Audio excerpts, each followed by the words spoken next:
really matters? That might be the most important question you can ask. So let's talk about it.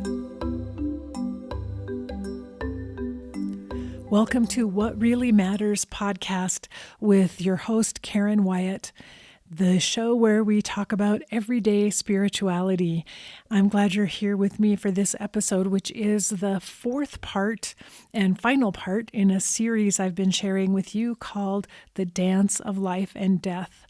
We've already talked about timing, balance, and rhythm, and today's episode features a discussion about grace, which is a topic near and dear to my heart.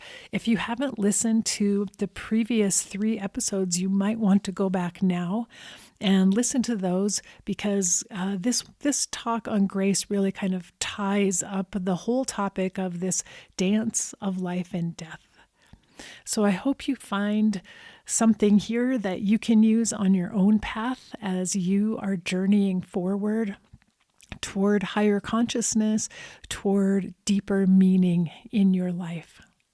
In this series, I've been comparing life and death to 2 partners who are locked into an eternal dance together, dependent upon one another, but always moving together in harmony. And so I've talked about elements of dance and how they apply to this idea of life and death and how they work and flow together. So I've already talked about timing, balance, and rhythm in the first 3 episodes. Today I'm talking about grace, which is a lovely word and one of my favorite topics to contemplate. And the meaning of grace when applied to dance is obvious. Grace describes movement, moving with ease and suppleness. But for a couple moving together, moving in harmony and unity, each step and each turn and each bend or motion coordinated and synchronized together. I think grace is a beautiful description of how life and death can move and flow together. But the word grace has many other meanings as well. And so it's an interesting thing to talk about it from each different perspective of other meanings the word can have.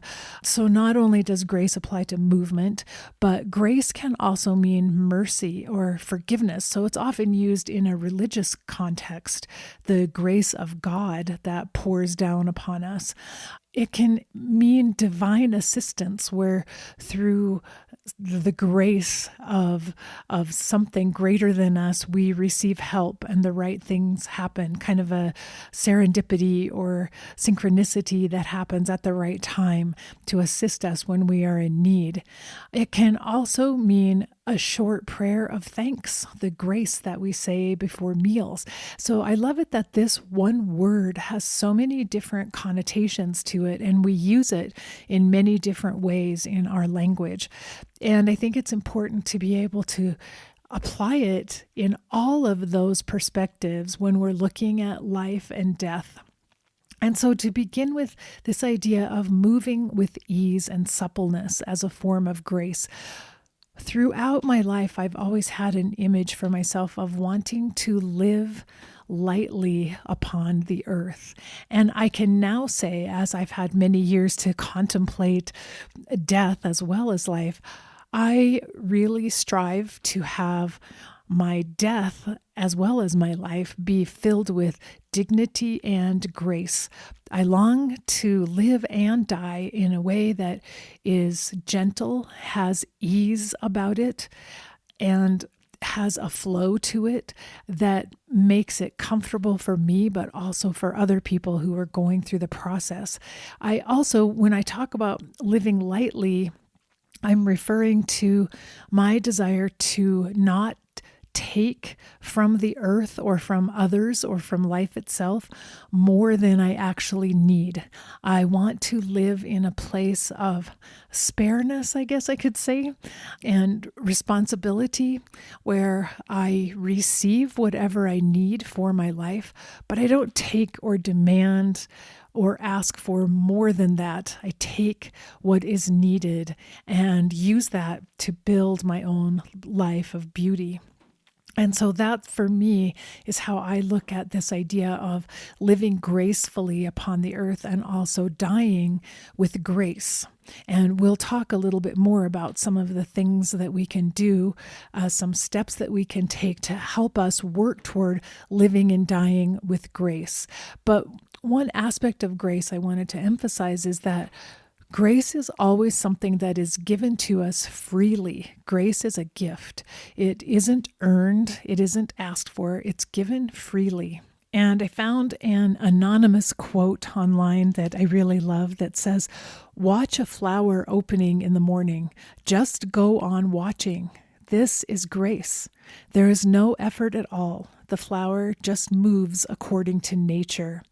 And so I believe that being in a state of grace really is like nature being in the flow, the energy of the universe, the energy of nature, and allowing yourself to move with the flow of it, to accept whatever is unfolding, whatever is happening next, and let natural movement occur in life and in death. So I love that beautiful imagery that grace is like a flower growing on its own. There's no effort involved.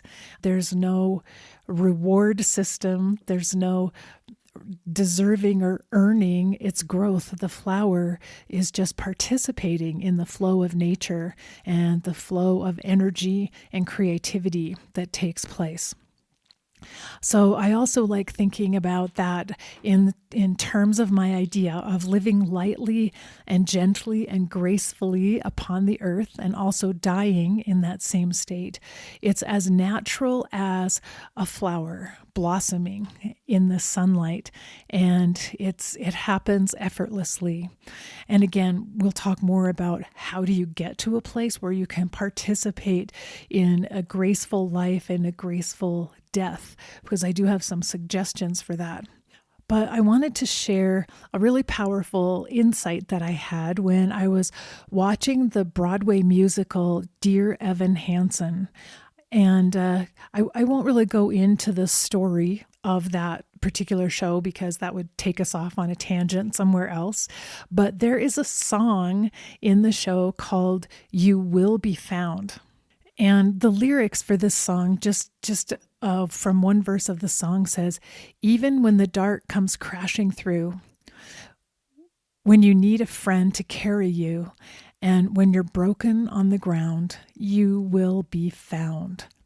And the message of the song is a message of encouragement and to know, even in our darkest days and hours, that we will be found. And I interpret it as grace that finds us, because in some ways, grace has already found us. We are already held in the arms of grace. We've already received this grace as being part of creation, part of the universe. We're here, we're living beings. We've already been found. It's just that when we're in the midst of our darkness, we don't always know that we are found. And that harkens also to the song Amazing Grace that says, "I once was lost, but now I'm found." Again, informing us that it's this grace of the universe. I mean, it can be grace of a God or a divine being, if you like to think of it that way, but grace can also just be being within the energetic flow of nature and the universe. We're already part of it. We've already been found. Though in our dark times, in our fear and loneliness, we sometimes feel alone. We don't feel the connections we have with other living things, with nature, with other people, with the universe. We can become blind to those connections. And that's when we begin to be afraid and feel despair and discouragement. But we can take some hope in the fact that we are already being held. We're already here. Our lives are already here, cherished and sheltered in grace. And we merely need to learn how to open our eyes in order to see it. We merely need to let enough light in to be able to see that we're not alone and we're not in despair. And so I think of this in terms of when we're looking at the fact that we're mortal and the fact that we will die someday, which for some of us is a very frightening reality to contemplate. Death itself feels like the ultimate isolation, the ultimate loneliness when we leave what we have known here on this planet for the unknown, and when the unknown appears to be all darkness. We don't know enough about it to have any idea what awaits us after the death of the physical body, if anything. And so to contemplate that moment of death can create a great deal of despair and fear within us. But we must remember the presence of grace and the fact that we're already held in grace. We've already been found. Already, we're not alone. We're not abandoned. We're not isolated. And our death will not change that. When death comes, it's a transition of our energy, but it's not going to change the fact that we've been found, that we are part of this universe, this nature, this life as a whole, and the grace that it offers to us. And so as I sat in the audience listening to that beautiful song, You Will Be Found, during Dear Evan Hansen, I was just so moved by the line again, and when you're broken on the ground, you will be found. And so that even in our darkest times, even when everything appears to be falling apart, we need to remember grace, and that grace always finds us. There's another quote I want to share with you. This is by Lamott, and she writes, "I do not understand the mystery of grace, only that it meets us where we are and does not leave us where it found us." And so this underscores again that grace finds us, or it's actually that we wake up to discover that we were already found by grace. And grace itself accompanies us on our journey. It helps guide us and lead us to our next steps. After we become broken on the ground, after we go through dark times, after we've experienced that, when we're able to open to the flow of grace again in our lives, we can move forward to whatever is meant to come next. And grace accompanies us on that journey. Grace is always there for us, offering us support, offering us energy, creativity, love. All of that flows through grace. But also through grace comes forgiveness.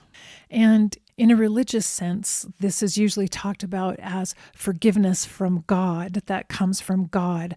But I don't find it necessary to think of it that way, because all of us practice forgiveness, and forgiveness is a necessary step in life that all of us need to learn and to practice in order to be here gracefully, in order to live lightly upon the earth.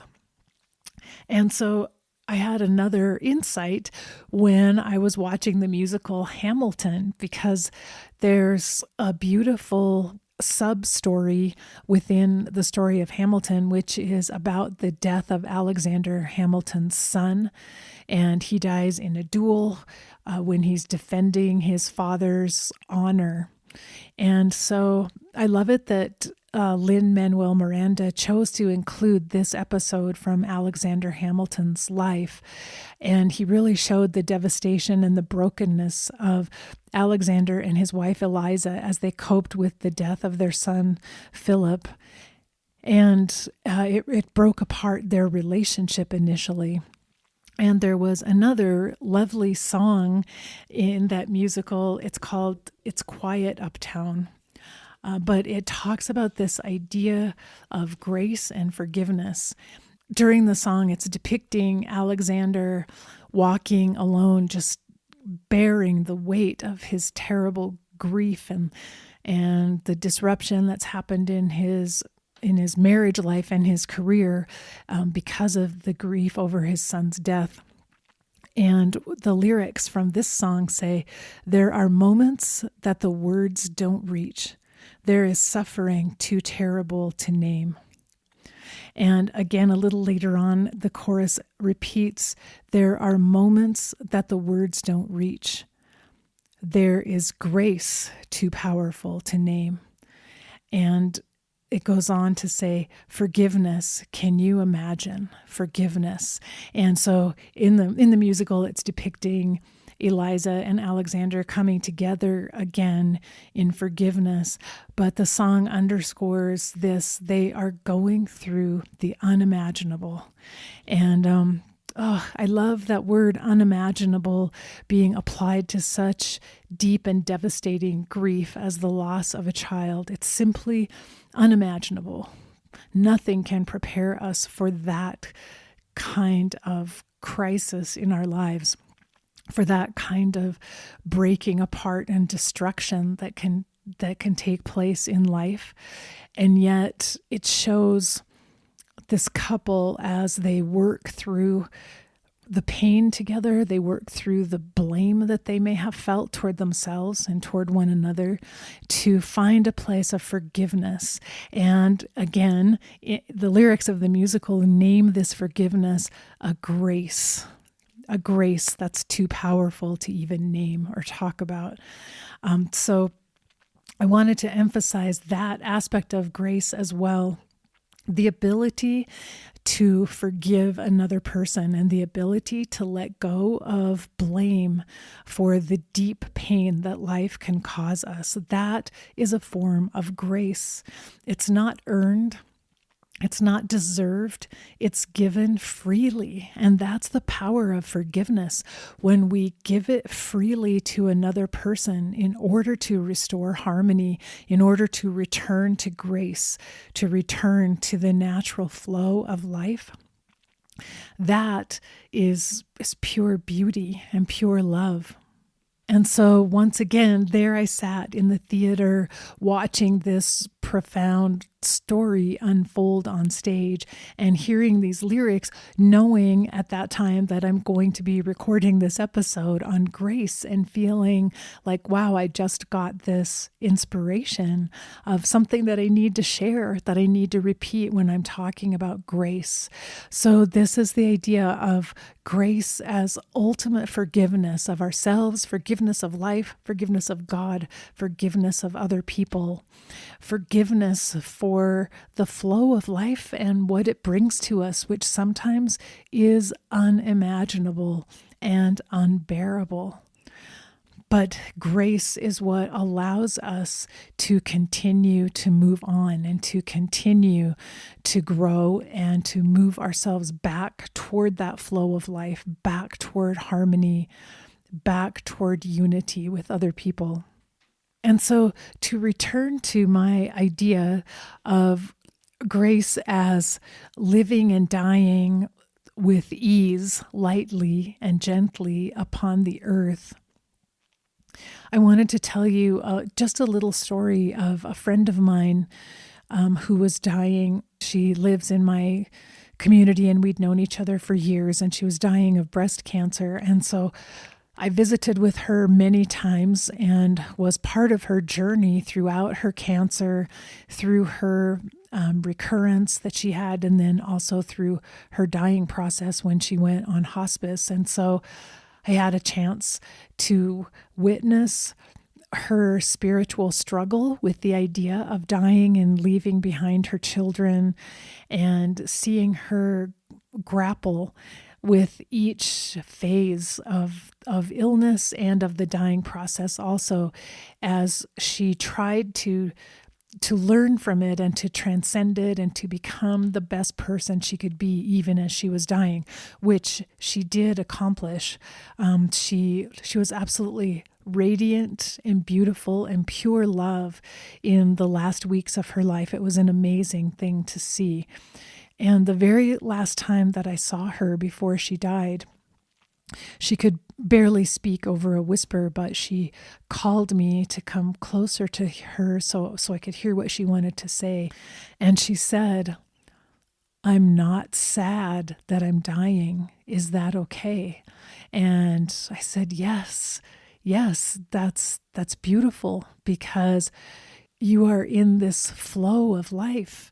You are allowing the process to happen, and you are embracing it and accepting it and not resisting, not being angry." I didn't say all of those words to her, but that's what I was thinking at the time.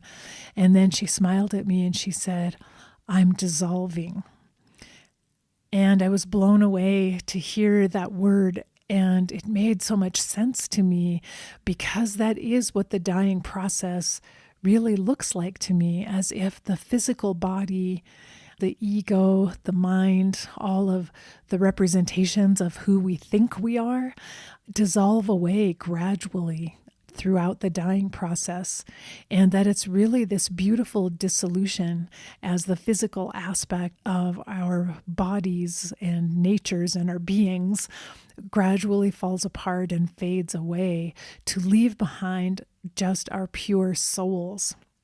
And so when I talk about wanting to die with grace, I want to be able to die as Mary Lou did, by dissolving away. I want to allow myself to dissolve into my soul, to dissolve into pure love, and not resist it and not fight it, but to allow that flow to happen.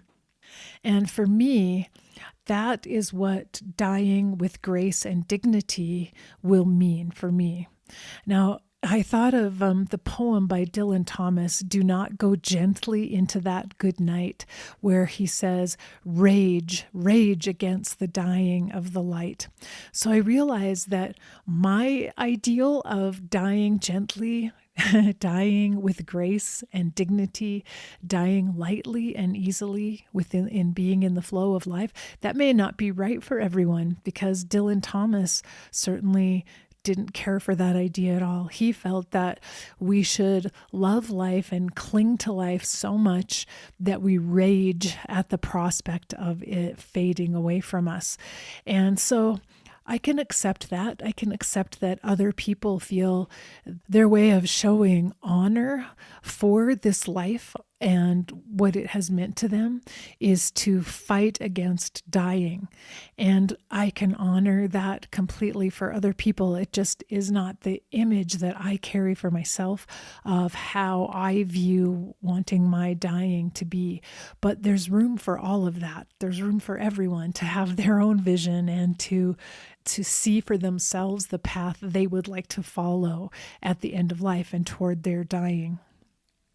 So we've talked about these ideas of being found by grace and supported and nurtured by grace as we move on with our journey through darkness and through pain in this life, being shown how to forgive by grace and how to offer forgiveness to others so that we can really lighten our own load and not be carrying a huge burden of blame or resentment through life. And then moving toward our own dying process with gentleness and grace. And I came up with a little mnemonic that I wanted to share to remind us how to live and die with grace. I truly believe that the best shot I have at dying gently and with grace is by learning how to live that way first. And so this mnemonic and these factors I'm going to talk about are important in life as well as in death. We need to be practicing them and living them now so that we're prepared to utilize them as tools when we begin our own dying process. And so the mnemonic is for the word grace itself. So the letter G stands for gratitude. And there's a little mantra that goes with this idea of gratitude to say, I am grateful for all of life, including this current situation. So developing an ability to be grateful for life itself, no matter where we are, even when we're in times of darkness, even when we're broken on the floor, even when we feel isolated and alone and we can't see or recognize our connections, we can't find grace in our lives, to still maintain an attitude of gratitude. And I think that we have to practice gratitude intentionally in order to strengthen our ability to feel it in difficult circumstances. And to do that, I think we really do need some sort of a gratitude practice in life. Maybe it's a gratitude journal where we write down a few things every day that we're grateful for. Maybe we incorporate it into a time of meditation or prayer where we say thanks. And again, that's another definition for grace, a short prayer. And if you have a practice of saying grace before you eat, that's a perfect time to incorporate other things that you're grateful for in life. And I think that's a beautiful practice to say just a short prayer of thanks. And mealtime, what a nice time to remember 3 times a day to say thank you, not just for the food that nourishes us, but grateful that life exists at all, grateful that we get to be part of it, grateful that we're here and experiencing life in this moment, no matter what is happening. So I think we need to incorporate a gratitude practice one way or another into our lives, whether it's a prayer, a meditation, journaling, because even in the darkest situations, if we can find something to be grateful for, we actually begin to change our own mindset and we begin to change our perspective of that situation. And simply finding one thing to be grateful for is one way of actually opening our eyes to begin to see the presence of grace in our lives, to begin to see that we are already found. So I think one way of doing this is to put it on our radar, and by intentionally on all the good days when we're feeling good or happy, to utilize a little gratitude practice. And this mantra is one thing: I'm grateful for all of life, including this current situation. That could even be something to wake up with in the morning, to say that. So that once we've developed this habit of finding something to be grateful for every day, even on a day that's darker, when we feel down, that habit is still there for us as a tool and something we can utilize so we can return to that state of gratitude more easily. So, okay, the G for grace for this mnemonic stands for gratitude. I'm grateful for all of life, including this current situation. The next letter, R, stands for release. The mantra is, I release my expectations for how things should have been and accept them as they are. Now, this is really describing that practice of forgiveness that we talked about. When we can release our own disappointment because things didn't go the way we hoped, we didn't get what we wanted, something happened that we would rather had not occurred. We have an illness now, we've been injured, we've lost something, we've lost another person. We need to be able to release our attachments to expectations that life should work out the way we want it to. Life should work out the way we've envisioned it, or the way we've hoped, the way we think it should be, in order to feel gratitude for how things are, the way things are in our lives. And so this ability to release our expectations is what opens the door for us to be forgiving of life and accepting, and to push ourselves back into the flow of life instead of resisting life and wishing life wasn't happening the way it is. Being able to release our expectations and our attachments is what allows us to simply relax and let life unfold as it is and go along with the flow like a surfer on a wave. Let it take us wherever it's taking us. So again, the letter R in grace stands for release, and the mantra that accompanies it is, I release my expectations for how things should have been and accept them as they are. So next, the letter A stands for awareness. And the mantra is, I focus my attention on this present moment. And the reason this is important to be able to keep our awareness in the present moment is that we can experience grace and beauty and love and joy in our lives only when we are in the present moment, only when we have our attention and our focus and our energy right here, right now, in this moment. If we've allowed our thoughts to be trapped in the past, rehashing something that happened or didn't happen in the past that we're still upset about, or if we've sent our thoughts off into the future and we're focusing only on something we wish would happen in the future or something we're worrying about that might happen in the future, we're completely missing what is actually happening right now in this moment. So we can't experience joy, love, grace, forgiveness, gratitude. If we are out of the present moment, we need to be able to bring our attention to this moment right here, right now. And so that requires us, in a sense, to wake up out of the past or future that has trapped our thinking. And it's really important to be able to spend a little time every day in stillness, because it's within stillness that you can find the present moment. Sometimes we keep ourselves very busy, constantly doing things or listening or watching or reading something or talking with other people, constantly in a busy state, so that we are not able to actually bring our attention through stillness into the present moment and observe and witness whatever is happening within us or around us in the moment. So spending a little bit of time each day cultivating this awareness of the present moment is really essential. Now, this can all be tied together in one simple practice.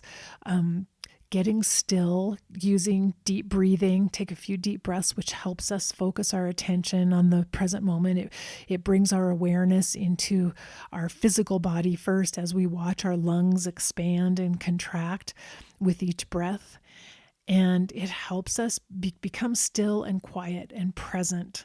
So that state of awareness is really important, and we need to cultivate it because it's a tool that will come in very handy when we are in our own dying practice. It will be handy for us in all kinds of situations, when we're going through pain, when we're assisting other people who are in pain and trying to be there for them. Our awareness and presence is the most essential gift that we can give to others, but also that we can give to ourselves when we're going through a difficult time. So again, if you cultivate this skill of awareness and stillness, focus on the present moment, cultivate that now while you're feeling healthy or happy or things are going well, by developing a daily practice, you will be able to use it more easily in the future during a dark and painful time when you need something to help you. So to review, G is for gratitude, R is for release, A is for awareness, and the mantra for awareness is, I focus my attention on this present moment. The letter C stands for compassion. And the mantra is, I hold myself and all others in deep love. And so compassion itself is of practice that is vast and that we can work on for an entire lifetime of how to expand our own capacity to feel compassion for ourselves and for other people. So it's a worthwhile practice to incorporate into these daily tools that we're working to cultivate. And the idea is to practice opening our hearts with love toward other people, but particularly toward ourselves, because oftentimes we have the greatest difficulty loving ourselves, and we really can't effectively love anyone else until we love ourselves. So focusing on opening our own hearts, opening to who we are, accepting who we are, just as we are with our flaws and imperfections, and recognizing that we are where we're supposed to be and we are enough for the situation that we're in right now. We have what we need. We have been found. We have grace already holding us. And then beginning to feel as much positive regard for ourselves as we can. So this again ties in gratitude, being grateful for who I am right here, right now in this place. It ties in forgiveness, being able to let go to any attachments I have or expectations that I should be different than the person that I actually am. And again, of course, being in the present moment. So compassion is another aspect of the daily practice that we're working on.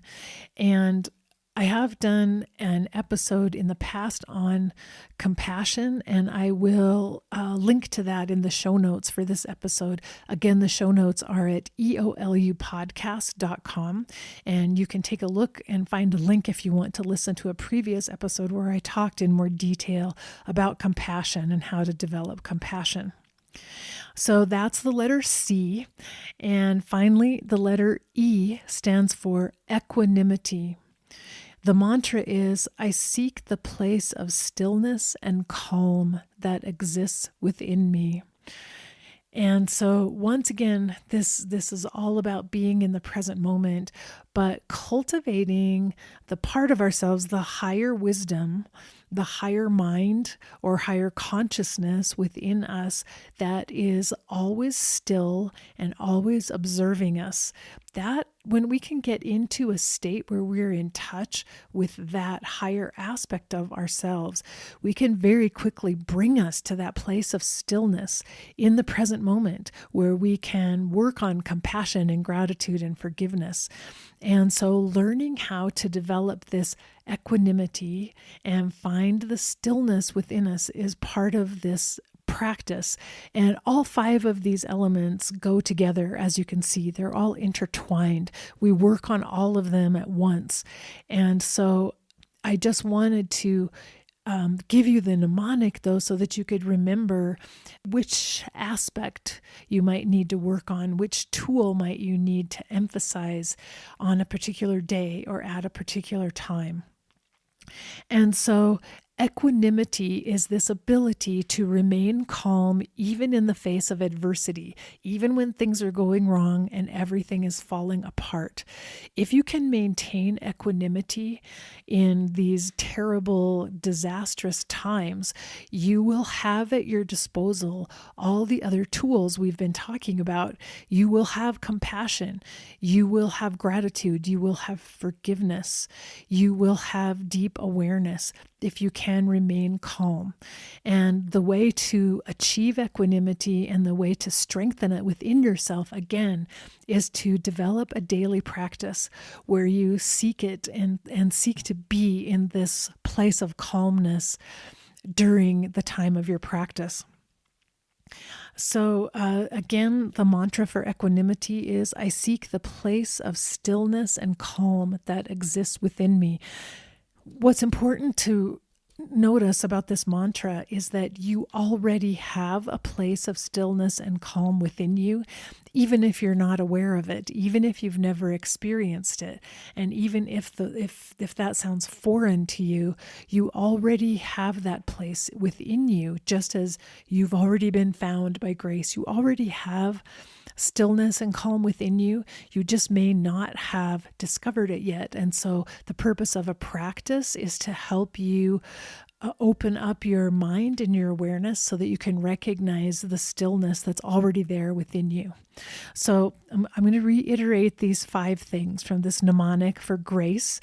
G for gratitude, R, release, A, awareness, C, compassion, E, equanimity. So those 5 things are the components that I recommend for a daily practice, and it may sound like a lot and sound overwhelming, but it can be as simple as spending 5 minutes when you wake up in the morning. Take some deep breaths, which will help you get still and focus on the present moment. Think of something you're grateful for. Think of something you need to release that you're holding on to, something you need to let go of or forgive. And think of compassion. And where do you need more compassion in your life for today? Do you need to extend more compassion for yourself for what you're experiencing or going through? Is there another person or a situation in your life that you need more compassion for? And then simply in this brief space in time where you're taking a few breaths, thinking of gratitude, thinking of release, of letting go what you've been holding on to, thinking of staying in this present moment, and then expanding the compassion that is within you and sending it out wherever it needs to go. That's a very simple little practice. And again, you could actually do all of that by saying grace, one simple little prayer of grace before a meal. You could actually accomplish all of that in simply before each time you sit down for a meal, just incorporate gratitude, release, awareness, compassion, equanimity, and think of those 5 things as you're saying that simple little prayer before you eat. And that is a practice. That's a practice that's helping you develop these skills and tools and incorporating them into your everyday lifestyle so that you will have them available to you when you really need them. And again, those are the times when you're broken on the floor, when everything appears dark around you, when you're dealing with the unimaginable, the pain that life can bring to us sometimes that we never anticipated, that we are not prepared for. These are the tools that can help us survive and help us get through those times. But also when it's time for our dying, and when we are in that process of slowly dissolving and allowing our life to slip away like sand through our fingers, that is the time when these 5 tools will be essential for us as well. Gratitude, release, awareness, compassion, and equanimity. So by working on them now and strengthening them within us, strengthening our ability to utilize these tools, we'll have them available to us in the future when we need them. We can offer them to other people as well, and we can become healers of people around us when we're skilled at utilizing these tools. So this is how I see it and how I'm looking at the presence of grace in our lives, grace for this dance of life and death, and practicing and developing grace in our lives so that it's there to serve us when we reach the end of life.